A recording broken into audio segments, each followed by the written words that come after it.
ख़बर मां शेयर कंदासीं। दरिया ख़ान वरी में हथियारबंदनि जी फारिग में वाची वियल विझड़ण जो केस दाख़िल कयो वियो आहे। इमाम बख़्श वरी में एजाज़ मरी जो क़तल केस 6 जवाबदारनि ते दाख़िल कयो वियो आहे। ब्रेकिंग न्यूज़ आवाज़ शेयर कई पिया। दरिया ख़ान वरी में हथियारबंदनि जी फारिग में वाची वियल विझड़ण जो केस दाख़िल कयो वियो आहे। इमाम बख़्श वरी ऐं एजाज़ मरी जो क़तल केस दाख़िल कयो वियो आहे। मरी, नियाज़ हुसैन मरी, तालिब हुसैन, वसीम मरी, अनवर मरी ऐं ॿिया केतिराई नामज़द आहिनि। ब्रेकिंग आवाज़ दरिया ख़ान वरी मां शेयर कई पिया।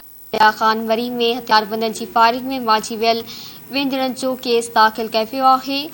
इमाम बख़्श मरी ऐं एजाज़ मरी जो क़तल केस 6 जवाबदारनि ते दाख़िल कयो वियो। अब्दुल फताह मरी, नियाज़ हुसैन मरी, तालिब हुसैन, वसीम मरी, अनवर मरी ऐं ॿिया केस में नामज़द थिया आहिनि।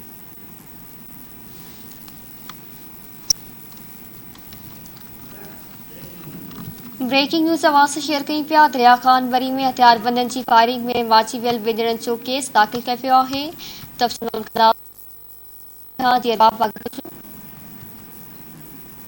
जी, दरिया ख़ान मरी काल हथियारबंदनि जी फायरिंग में मारिजी वियल 2 ॼणनि इमाम बख़्श मरी ऐं एजाज़ मरी जो क़त्ल केस जवाबदारनि ऐं हुसैन जा जवाबदार मथां दाख़िल थियो आहे।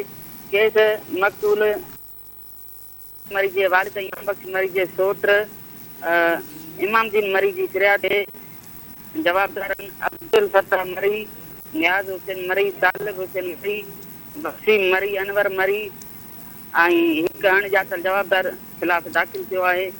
फिरियादी इहो मौक़िफ़ ॼाणायो आहे त 2017 में तालिब मरी जे पुट जो खून थियो हो,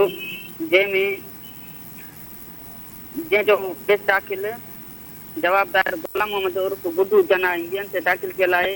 उन खां पोइ तालिब मरी पंहिंजे पुट जो खून जी डायरेक्ट कंप्लेन मूं ते मुंहिंजे पुट सिकंदर मरी ते दाख़िल कराई।